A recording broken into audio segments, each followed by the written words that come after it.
Welcome to Swastika digital media. ఈ రోజు మనం ప్రొఫెసర్ మల్లారెడ్డి గారితో మన ఇంటర్వ్యూ. నమస్కారం సార్. నమస్కారం సార్, మీ గురించి చెప్పండి. మీ బాల్యం, మీ తల్లిదండ్రులు అండ్ మీ పుట్టిన స్థలం. కృతజ్ఞతలు. మా ఇంటి పేరు తుమ్మల, నా పేరు మల్లారెడ్డి, తండ్రి పేరు బుచ్చిరెడ్డి, తల్లి చంటమ్మ. పుట్టిన ఊరు లేదా జన్మస్థలము సోమనపల్లి, మండలం చెన్నూరు, ప్రస్తుతము జిల్లా మంచిర్యాల. ఉండేది రెడ్డికాలనీ మంచిర్యాలలో ఉంటాను, సత్యసాయి టెంపుల్ దగ్గర. బాల్యం అంతా సోమనపల్లి గ్రామంలోనే గడిచింది. అప్పుడు ప్రభుత్వ పాఠశాల, ప్రాథమిక పాఠశాల ఊర్లో ఉండేది.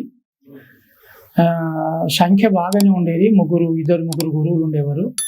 శ్రీ అబ్దుల్ సత్తార్ గారు హెడ్ మాస్టర్గా, శ్రీ సొల్లేడి తిరుపతి రెడ్డి గారు ఉపాధ్యాయులుగా, ఆ తర్వాత వెంకట వీరారెడ్డి గారు, ఆ తర్వాత కిష్టయ్య సార్ గారు ఉండేది. అప్పుడు పిల్లల సంఖ్య బాగానే ఉండేది, చురుకగా ఉండేది. కాకపోతే కొంచెము ఇప్పుడు ఉన్నటువంటి యొక్క పరిస్థితులతో తెలివిగా లేకుండే. కాకపోతే మాస్టర్లు ఆనాడు ఏమిటి అంటే, అబ్దుల్ సత్తార్ గారు మాస్టర్, హెడ్ మాస్టర్ మా ఊర్లోని పిల్లల ఫ్యామిలీతో ఉండేవాడు. ఆ రోజుల్లో కూడా మరి ఎక్కడో పోయి ఉండి రావడం కాదు, సౌకర్యాలు కూడా ఇప్పుడు ఉన్నట్టు రాకపోకలు లేవు. ఆ రోజులలో ఊరిని పట్టుకొని ఉండే పరిస్థితి ఉండేది. అయితే మాస్టర్లు బాగా శ్రమ కోర్చి, శ్రద్ధ పెట్టి, మనసు పెట్టి, ఒళ్ళు వంచి పాఠాలు చెప్పేటువంటి పరిస్థితి. పిల్లలకు బాగానే వంట పట్టించేవారు. అయితే నాకు ఇప్పటికీ గుర్తు బాల్య వ్యవహారం మాట ఏమిటంటే, సత్తారు గారు అర్థం చేసుకునేటువంటి ఒక స్థాయిని బట్టి కావచ్చు, లేదా నా మాటను బట్టి, లేదా నా నడకను బట్టి ఒక మాట అన్నది నాకు గుర్తు ఇప్పటికి కూడా. నాన్న, నువ్వు భవిష్యత్తులో పైకి వచ్చే అవకాశం ఉంది అని మాట మాట్లాడినాడు.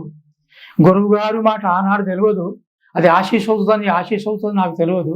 కానీ ఇప్పుడు అనుకుంటున్నా, ఆ పెద్దల మాట, గురువుల మాట ఆశీస్సులుగా ఉండి, ఆనాడు నేను ఒక మారుమూర, మాది చెన్నూరు మండలానికి 20 కిలోమీటర్ల దూరంలో ఉంటుంది ఈ సోమనపల్లి. రెడ్లు చాలామంది, మొటాలి రెడ్డి చాలామంది ఉంటారు. అయితే ఆనాడు పెద్దలు పలికినటువంటి మాట, అది దైవ సంకల్పంగా బయటకు వచ్చిందో ఏమో, ఆశీస్సుగా బయటకు వచ్చింది కావచ్చు. ఆ గురువుగారి మాటతోటి ఆ తర్వాత పల్లెటూరు నుంచి పట్టణానికి ప్రయాణం చేయడము, అక్కడ ఉద్యోగం చేయడము, అట్లాగే ప్రాథమిక స్థాయి నుంచి సింగిల్ టీచర్ నుంచి సీనియర్ లెక్చర్ దాకా ఎదిగిపోవడం అటువంటి జరిగింది లైఫ్లో. ఇప్పుడు అనుకుంటే ఆనాటి జ్ఞాపకాలు నెమరు వేసుకుంటే, పెద్దల యొక్క ఆశీస్సులు, మరి గురువుల యొక్క ఆశీస్సులు తీసుకుంటే అవి జీవితానికి పనికొస్తాయని చెప్పి నేను భావిస్తూ ఉన్నాను. మరి సౌకర్యాలు బాల్యములు ఏముంటే ఎక్కువ లేవు. ఆటపాటలు ఇవ్వలేని నీకు అమాయకము, అజ్ఞానమైన కాలం అది. బడికి వెళ్ళడము, చదువుకోవడము, రాతను పూతలు ఆడడము, తోడడము, చెర్లు కుంటలు ఎగరడము, ఈ కార్యక్రమాలు అక్కడ ఉండే. అప్పుడు బహుశా నా జ్ఞాపకం ఉన్న మేరకు అప్పుడు ప్రభుత్వ పాఠశాల 4 వరకు ఉండే. బాల్యం అక్కడ జరిగింది. ఆ బాల్యంలోనే 4-5 సంవత్సరాలు, 5-6 సంవత్సరాలు ఉన్న కాలంలో, అంటే 1947కు బహుశా ముందే ఒక 4-5 ఏళ్ళ వయసు ఉన్నవాడిని కావచ్చు నేను. అప్పుడు నా మీద రజాకర్ల ఎఫెక్టు, ఆ తర్వాత కమ్యూనిస్టుల ఎఫెక్ట్ కూడా పడింది బాల్యంలో. గుర్తున్నది ఏమిటి అంటే, అప్పుడు ఎందుకో అమాయకం, అజ్ఞానము పోతే బాల్యము కదా, వివేకము లేనటువంటి మాట. అయితే ఒకసారి మా తండ్రులు 5 అయితే, తండ్రులు 5 ఊళ్ళనే ఉంటారు, మా మేనత్తలు 5 అయితే 2 ఊళ్ళనే ఉంటారు. ఆ పెదనాన్న ఇంట్లో సాయంత్రం పూట పడుకునే ముందు కుక్కను ఇంట్లో పెట్టి తలుపులు వేసినారు. అది గడబడి వేసింది. ఆ గడబడికి కారణం ఏమైంది? పూర్వం చూస్తే ఈ రజాకారులు లేదా కమ్యూనిస్టులు వస్తారనేటువంటి, వచ్చి వాళ్ళు ఇబ్బంది పెడతారు అనేటువంటి భయము ఊరంతా పాకిపోయి, ఆ కమ్యూనిస్టులు రాలేదు కానీ ఈ కుక్క గడబడతోటి ఊరంతా బెదిరిపోయి, ఊరు విడిచి వెళ్ళిపోయి పొలాలు, పంట పొలాలు, కట్టలు దాక్కున్నారు. ఆ పరిస్థితి ఉన్నది అప్పుడు జ్ఞాపకము. అంటే ఏమిటి, కమ్యూనిస్టులు వస్తే మరి వాళ్ళు ఏం చేస్తారనేటువంటి భయము నేను ఇప్పటికి కూడా చెప్పలేను. కమ్యూనిస్టులు వస్తే వాళ్ళకి భోజనం పెట్టద్దు, వాళ్ళని రానియద్దు అనేటువంటి మాట. అదే సోషలిస్టులు వస్తే భోజనం పెట్టాలి, వాళ్ళ మెడలో ఏదో వేసిపోయేదట వచ్చి.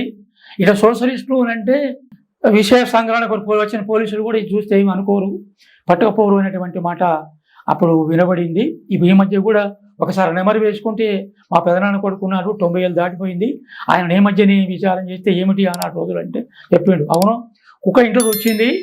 ఆ ఇంటి అల్లుడు పోయి చూస్తే వాళ్ళు ఎవరు రాలేరు, అది కుక్క. ఆ దాని లోపల ఉండి దాని భయానికి ఆ చప్పుడు చేస్తూ ఉంటే ఊరంతా బెదిరిపోయింది. తర్వాత ఆ ఇంటి అల్లుడు పోయి చూస్తే కుక్క అని అన్నారు. అయ్యో మొత్తం మంది వచ్చి ఇళ్ళలో వచ్చినారు. ఈ సంఘటనకు కారణం ఏమిటి అంటే, ఆనాడు ఎంత భయం ఉండేదో, కాకి డ్రెస్ కనిపించకుండా పారిపోయే పరిస్థితి. అది పోలీస్ డిపార్ట్మెంట్ కావచ్చు, ఫారెస్ట్ డిపార్ట్మెంట్ కావచ్చు, ఒక చౌకీదారు కానీ, ఒక కానిస్టేబుల్ కలిసినా కూడా కానిస్టేబుల్ వచ్చే పరిస్థితి లేదు. వస్తే ఎందుకు వచ్చిండు, ఎదురుగా పోయేది లేదు, బజారు పోయేది, భయపడేకుండా దాక్కునే పరిస్థితి ఆ రోజులలో ఉండేటువంటి బాధ్యత. మరి ఆ విధంగా బాల్యము గడిచింది.